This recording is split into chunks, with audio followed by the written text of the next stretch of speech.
the stories, the journey, the wild behind the scenes, and much more. I'm Dave Anthony, and I'm the host of From Garage to Stadiums.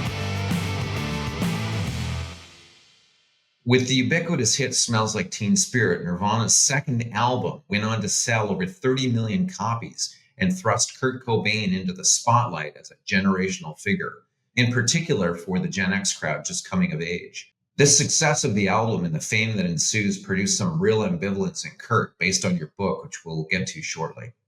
I wanted to switch to the personalities of the performers because you spent some time with the band in close quarters, interviewing, etc. Let's start with Kurt. And obviously, he had his mental health struggles. He had some, well, you'll tell us about them. But just you spent time with Kurt. Tell us now, looking back on that time, what you think of his personality and sort of his relationships. Like, what was he really like? Well, he was never raised to believe that he would amount to anything. And he repeatedly would cop to saying that he had low self-esteem. Although I think, how much low self-esteem could you have and be the leader of a rock band, the lead singer and guitarist of a rock band. But so there was that conflict in him. And so when you have someone with low self-esteem who was never told he would amount to anything, was picked on in high school, always feeling like an outcast, a depressive, melancholy person, and suddenly you get massive fame heaped on you. Everyone wants to write about you. They're analyzing your lyrics and your every utterance. And Kurt didn't even graduate from high school. So he was very self-conscious about being well-spoken. He just didn't think he could communicate well. And he was very reluctant to do interviews. And so he had all this pressure on him and he wasn't built to cope with it. A lot of today's indie rock stars actually come from privilege and they're very well-spoken, very well-educated, and very comfortable with being the center of attention, but not Kurt. And Kurt also had the incredible handicap of being addicted to heroin. And that will put a serious dent in anyone's life. So, but he ran hot and cold. He could be a very sweet, thoughtful person. I think he was truly sensitive, not in terms of being, and by that I don't mean sort of touchy. I mean sensitive in he picked up all the signals in a room. Like everyone in the room, he was kind of aware of how they felt just through body language and the tone of their voice or things like that. And that is difficult for some people to comprehend, because maybe they're not so sensitive. But there are people like that. And it's a cacophony of feeling, and they're constantly dealing with it. And a lot of those people resort to drinking alcohol or heroin or some sort of opiate to just dull down the roar. And so I think that was a lot of what, Kurt's story was. He was incredibly sensitive, and that manifested it in beautiful ways. He could be very thoughtful and sweet, and then he could also just be incredibly irritable, and sometimes mean-spirited. That was rare. Mostly he was a very sweet, soft-spoken person. Often when I'd speak with Kurt and he'd say something about Dave, he would say of Dave, "He's the most well-adjusted boy I know." And Kurt said that, kind of mockingly, but also, I think, admiringly. Dave just had it together. He was just a really together guy. I think his father was a high achiever. His mom was a high achiever. He was well loved when he was a kid, and he just turned out really well. And he's a very talented musician. He's a great people person. And he was just very together. I think, even that sudden fame even got to him a bit, but I think it got to him the least of the three. And so that was really, really important. He is, he is a well-adjusted guy, and he's a people person, and you could see he can lead his own band. He does so many things, like his documentaries and benefit shows and all kinds of stuff. So he's a together guy. Krist is also actually a leader type. He was the head of his local Grange, this kind of local political organization, after Nirvana.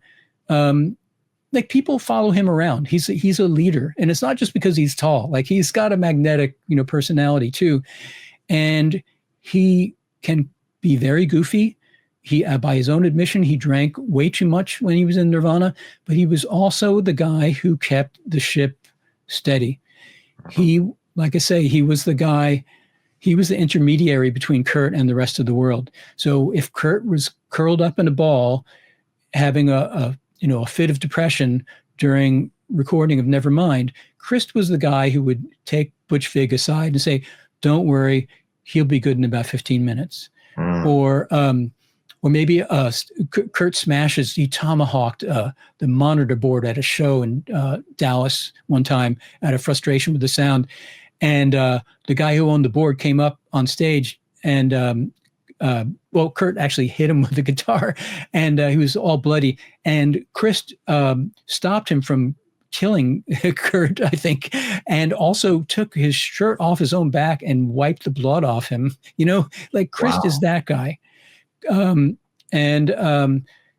when you go over to Krist's house, and he had this den, his little office, and that was where he took care of a lot of Nirvana business. That was Krist, just dealing with paperwork and, I don't know, who knows, like insurance or paying people or whatever. The administration of the band. The admin, exactly. Yeah. So Krist did a lot of that, before they actually got full-on management. Wow. So he was that guy. And so he's got this goofy side, but he's also got a very steady side that was absolutely crucial for keeping Kurt on track. So in their own ways, both Krist and Dave kept things on track. Next, we'll talk about the relationships in the band and Kurt's growing personal challenges. As background, Kurt in 1986 tried heroin out of curiosity about its effect. However, by the early 90s, he began using heroin regularly to cope with depression and chronic stomach pain, for which doctors could not seem to identify a cause. In 1991, Kurt began dating Courtney Love, lead singer of Hole, an all-women grunge band, eventually known for their hit songs like Dull Parts. Courtney and Kurt became regular partners in heroin usage, even to the point where custody of their infant daughter, Frances Bean Cobain, was taken briefly from them by authorities. Michael, you write that the guys in the band were barely talking to Kurt at some points, with them going weeks and even months without talking to each other while on tour. Do you think the relationship with Courtney became a factor that perhaps drove a wedge between Kurt and the others in the band? I'm not so sure it was as big as people make it out to be. Bear in mind, actually, that Dave was good friends with Courtney before Kurt met Courtney. Courtney was a friend of a woman named Jennifer Finch, who